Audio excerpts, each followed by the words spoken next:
संगमनेर शहरातील कत्तलखान्यावर छापा, स्थानिक गुन्हे शाखा अहिल्यानगर यांची कारवाई। 3 आरोपींकडून 8,70,800 रुपये किमतीचा मुद्देमाल हस्तगत। माननीय श्री सोमनाथ धारगे साहेब, पोलीस अधीक्षक, अहिल्यानगर यांनी स्थानिक गुन्हे शाखेस अहिल्यानगर जिल्ह्यामध्ये गोवंशीय जनावरांची कत्तल करणारे ठिकाणांची व गोवंशीय जनावरांची कत्तल करून गोमांस विक्री करणारे इसमांची माहिती काढून कारवाई करण्याबाबत आदेश दिलेले आहेत। सदर आदेशानुसार स्थानिक गुन्हे शाखेचे पोलीस निरीक्षक श्री किरण कुमार कबाडी यांचे मार्गदर्शनाखालील स्थानिक गुन्हे शाखेतील पोलीस उपनिरीक्षक महादेव बुट्टे, पोलीस अंमलदार संतोष खैरे, अमृत आढाव, योगेश कर्डिले, महादेव भांडे यांचे पथक तयार करून सदर पथकास संगमनेर शहरामध्ये गोवंशीय जनावरांची कत्तल करणारे इसमांची माहिती काढून कारवाई करण्याबाबत सूचना व मार्गदर्शन करून पथकास रवाना केले।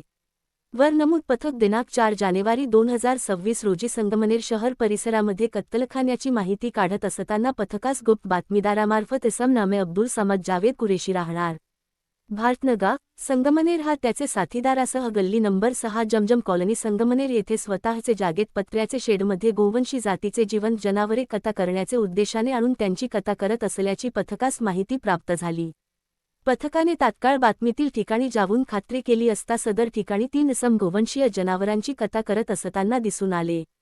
त्यावेळी पथकाने 3 इसमांना ताब्यात घेऊन त्यांना त्यांचे नाव विचारता त्यांनी त्यांची नावे 1 अब्दुल समद जावेद कुरेशी वय 27 वर्षे राहणार गल्ली नंबर 2 भारतनगर, संगमनेर तालुका संगमनेर जिल्हा अहिल्यानगर, 2 सकलेन जाकीर कुरेशी वय 30 वर्षे राहणार सदर, 3 रेहान अल्ताफ शेख वय 20 वर्षे राहणार दिल्ली नाका, इस्लामपुरा, संगमनेर तालुका संगमनेर जिल्हा अहिल्यानगर असे असल्याचे सांगितले। सदर इसमांचे ताब्यातून 8,70,000 रुपये किमतीचे 2900 किलो गोमांस, 800 रुपये किमतीची 1 कुऱ्हाड, कासन व सुरी असा एकूण 8,70,800 रुपये किमतीचा मुद्देमाल जप्त करण्यात आला।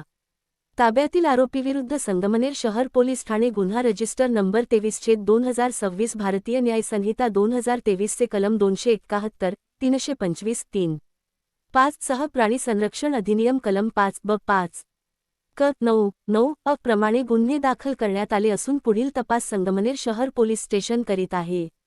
सदरची कारवाई माननीय श्री सोमनाथ धारगे पोलीस अधीक्षक अहिल्यानगर यांचे सूचना व मार्गदर्शनाखाली स्थानिक गुन्हे शाखेचे वरील पोलीस अधिकारी व अंमलदार यांनी केलेली आहे। लोकन्याय न्यूज चॅनलसाठी विशेष प्रतिनिधी राजेंद्र सूर्यवंशी।